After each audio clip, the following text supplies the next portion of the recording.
तो भारी संख्या में पलायन मिला, भारी संख्या में विस्थापन मिला।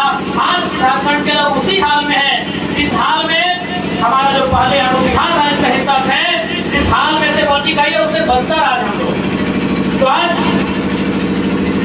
हम लोग 2 साल पहले जब इस आंदोलन के माध्यम से आए थे तो किसी को आभास नहीं था कि हम लोग यहाँ तक आएंगे। और आप भी करीब से देखिए, हमारी उम्र अभी 32 साल है।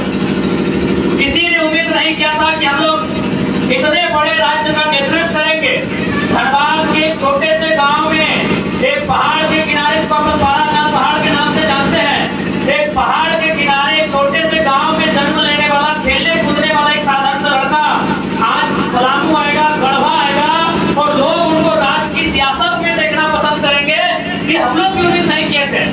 हम जिस उम्र में लोग मुखिया का चुनाव लड़ने की नहीं सोचते हैं, पर हम सांसद का चुनाव लड़े नहीं। पूरे हिंदुस्तान में एक मैसेज दिए कि बिना पैसा कभी वोट आता है, 3.5 लाख वोट लेके आए। धनबाद ये तो आपका पलामू प्रमंडल है ना। धनबाद, बोकारो, गिरिडीह, हजारीबाग, रामगढ़, जामताड़ा, देवघर, वहाँ की जो विधायक सांसद है ना, वो रात को सपने में मेरा नाम लेते हैं। आज ये खौफ है, 3.5 लाख वोट मजाक नहीं होता है। आज बड़े बड़े दिग्गज लोग इतना वोट नहीं ले पाते हैं, बड़ी बड़ी पार्टी से नहीं ले पाते हैं। हम लोग निर्दलीय ही वोट लेके आए। 8 लोग सवाल लड़े, 8 लोग सवाल, हम लोग को 8 लाख से ज्यादा वोट मिला। तो आज अगर हम लोग को आशीर्वाद मिला, उसके पीछे कारण ये था कि 2 सालों में हमने बहुत अच्छा काम किया। आज चूंकि आपका क्षेत्र नया है, हम यहाँ पहली बार आए हैं, लेकिन आप अगर आपके रिश्तेदार, आपके दोस्त अगर कोई भी होंगे, धनबाद, बोकारो, गिरिडीह, हजारीबाग, रामगढ़, रांची, पता कीजिएगा। हम लोग केवल लड़के लगभग 15 करोड़ रुपया लोगों को लड़के मुआवजा दिलाए हैं। लगभग 1200 के आसपास 1.5 साल में हम लोग नौकरी दिलाए हैं। केवल धरना में बैठकर कंपनी फैक्ट्री का ताला लगा के। जब हम लोग अच्छा काम करने लगे तो गांव के लोग कहने लगे, जैसे आज हम लोग चौपाल में बैठे हैं, कोई खेत खलिहान में चर्चा करने लगा, कोई सब्जी मार्केट में चर्चा करने लगा, कोई चाय की दुकान में, पान की कुप्ती में बैठ के चर्चा करने लगा कि अगर ये लड़का इन लोग धरना में बैठ के इतना बड़े इन लोग न्याय कर सकता है, तो अगर इनको संसद भेजेंगे, इनको विधानसभा भेजेंगे तो सोचिए क्या होगा। तब हम लोगों ने भी निर्णय लिया कि अब हमें चुनाव में लड़ना चाहिए, अब हमें राजनीति में कदम रखना चाहिए। और हम लोगों ने कदम रखा। भले चुनाव हम लोग हार गए, लेकिन जितना चर्चा जो लोग जीता नहीं है, उससे कई गुना चर्चा हम लोग के हारने के बाद भी है। इतना बहुत की समस्या रहे, गढ़वा की समस्या रहे, इन समस्याओं का समाधान लोगों की जागरूकता से होगा। इन समस्या का समाधान नीति नियम बनाने से होगा। लेकिन आज हमारे राज्य में नीति नियम नहीं है। हम अगर 5 मिनट फुटबॉल का खेल खेलते हैं ना पेनल्टी के लिए, अरे 90 मिनट तो फुटबॉल छोड़ दीजिए, अगर मैच ड्रॉ हो जाता है तो पेनल्टी होता है ना, सब समझ लेना। पेनल्टी यानी गोली खाली रोकता है, गोल में किक किया जाता है। यानी अगर 5 मिनट का खेल होता है ना, तो उसमें नियम बनता है, तब खेल होता है। लेकिन कितना दुर्भाग्य का बात है कि 79,000 वर्ग किलोमीटर में फैला हुआ झारखंड, 24 को जिला, 5 को प्रमंडल और लगभग 40 से ज्यादा अनुमंडल, लगभग 264 को प्रखंड, लगभग 4400 पंचायत और लगभग 32,000 गाँव बिना नियम के चल रहा है। यहाँ कोई नियम नहीं है कि झारखंड का कौन है, सभी का नियम है। आप बिहार राज्य चले जाइए, वहाँ नियम है कि कौन होगा बिहार राज्य का निवासी। आप पश्चिम बंगाल चले जाइए, वहाँ नियम है कि पश्चिम बंगाल का निवासी कौन होगा। आपके बगल में छत्तीसगढ़ है, आप वहाँ चले जाइए, उत्तर प्रदेश चले जाइए, उड़ीसा, गुजरात, महाराष्ट्र, तमिलनाडु, तेलंगाना, आप कहीं दुनिया घूम के आइए, उस राज्य का कोई नियम है, इस राज्य का निवासी कौन होगा। लेकिन झारखंड का नियम नहीं है, यहाँ स्थानीय नीति नहीं है, यहाँ डोमिसाइल पॉलिसी नहीं है। और नियम नहीं रहने के कारण क्या होता है, आपको भी मालूम है, आपकी वैकेंसी को उत्तर प्रदेश के लोग, छत्तीसगढ़ के लोग, बिहार के लोग भरते हैं और आपके हिस्से की नौकरी को लेके चले जाते हैं। गलत है कि सही है, क्या आप बताइए। और सबसे ज्यादा तो पलामू प्रमंडल में हाल फिलहाल जो शिक्षक का बहाली हुआ, उसमें तो हमको लगता है ओपन कोटा जो होता है, जिसको लोग जनरल बोलते हैं, वहाँ 90% उत्तर प्रदेश के नौजवान हमारी नौकरियों को लेके चले गए। आप बताइए, ये गढ़वा जिला है, कितने हमारे भाई उत्तर प्रदेश में टीचर की नौकरी करते हैं, कितने हमारे लोग वहाँ वीडियो है, कितने हमारे लोग वहाँ सीओ है, कितने हमारे लोग वहाँ दरोगा है। बताइए आपको किनके, बताइए कितने हैं? चौरैया गांव के कितने नौजवान उत्तर प्रदेश में सरकारी नौकरी करते हैं, हमको बताइए किनके आप लोग? एक भी नहीं है। और हम एक नहीं, सैकड़ों लोग बताएंगे जो उत्तर प्रदेश जाके हमारे गढ़वा जिला में, पलामू जिला में सरकारी नौकरी करते हैं। क्या है भाई, ये अन्याय झारखंड के साथ क्यों होगा? हमारे नौजवान जाएंगे गुजरात जाएंगे, हमारे नौजवान बम्बई जाएंगे, हमारे नौजवान कर्नाटक जाएंगे, और हमारी नौकरियों पर अगर ये राज्यों के लोग आएंगे तो ये हम बर्दाश्त नहीं करेंगे। आप ही बताइए, हमारी आवाज गलत है? आप पढ़े लिखे नौजवान है, क्या हमारी आवाज गलत है? अगर हमारी आवाज गलत है तो हम आपको कहेंगे जाइए आप उड़ीसा और बंगाल में वो सरकारी नौकरी का फॉर्म भर के दिखाइए। जाइए, हम बोलते हैं आप एक परीक्षा लिख के आइए, आपके हमको बोलिए कि आपकी लड़ाई गलत है, हम कब से लड़ना छोड़ देंगे। जाइए आप महाराष्ट्र में एक दरोगा का बहाली निकाल के दिखाइए, आप जाइए गुजरात में एक इंजीनियर की नौकरी करके दिखाइए, आप जाइए राजस्थान में एक नर्स की नौकरी हमारी वहां करके दिखाए, हम झारखंड आंदोलन छोड़ देंगे। हमारे लोग भी रहते हैं, पूरे भारत में रहते हैं, एक दो नहीं, लगभग 16 लाख रहते हैं, लेकिन 16 लाख के 16 लाख प्राइवेट काम करते हैं, मजदूरी का काम करते हैं, कहीं सरकारी दफ्तर में डाका डालने का काम भी करते हैं। फिर हमारे साथ ही अन्याय क्यों होगा भाई कि राज झारखंडियों का और यहाँ के संसाधन में गैर लोग कब्जा करेंगे?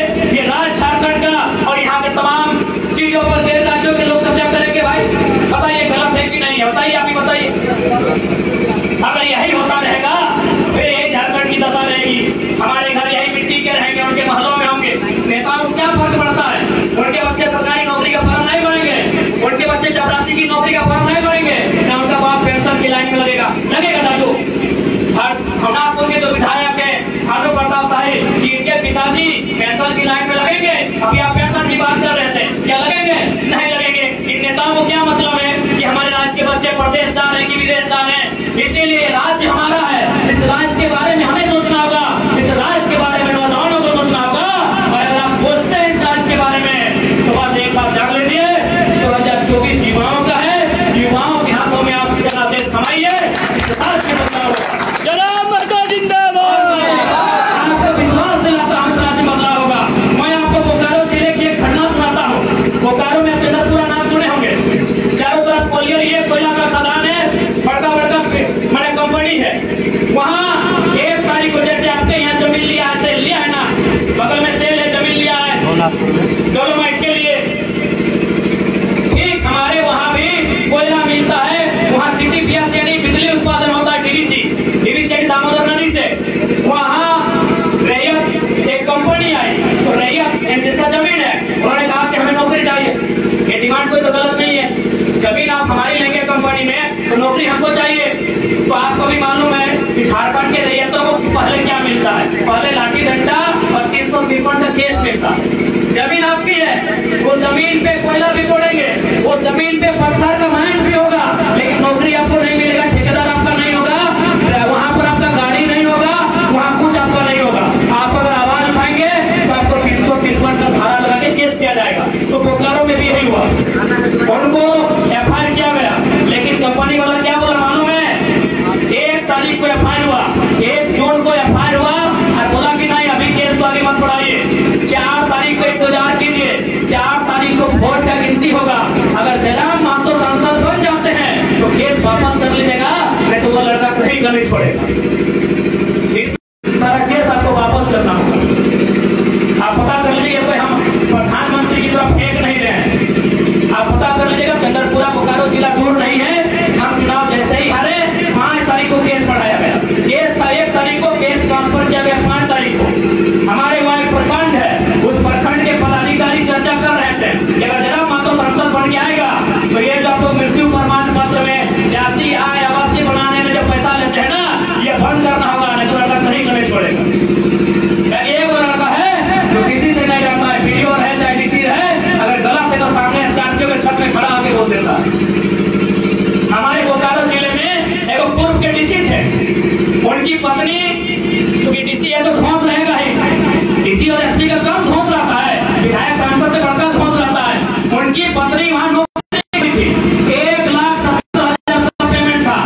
हमको एप्लीकेशन नंबर दिखाइए कि किस एप्लीकेशन के आधार पर डीसी की पत्नी यहाँ नौकरी कर रही है। यकीन मानिए डीसी अपनी पत्नी को खुद बोले कि नौकरी से रिजाइन कर दीजिए, ये लड़का छोड़ने वाला नहीं है।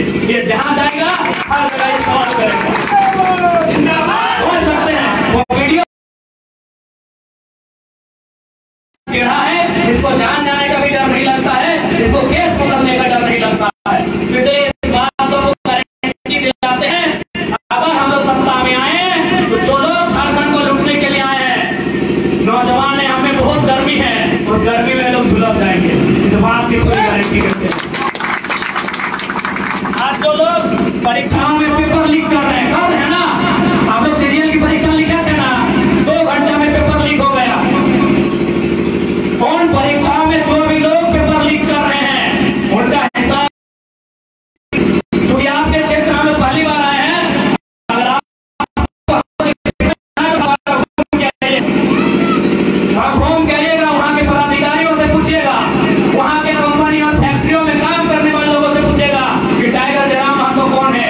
एक ही लाइन कहेगा कि पारास्ता के पहाड़ से निकला एक मतवाला टाइगर है, उसके सामने अगर कोई गलत आदमी आता है वो छोड़ता नहीं।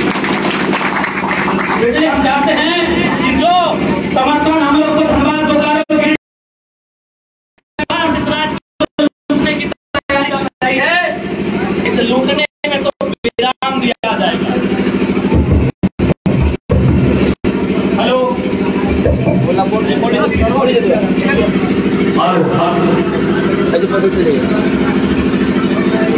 इसलिए आपके गुलामों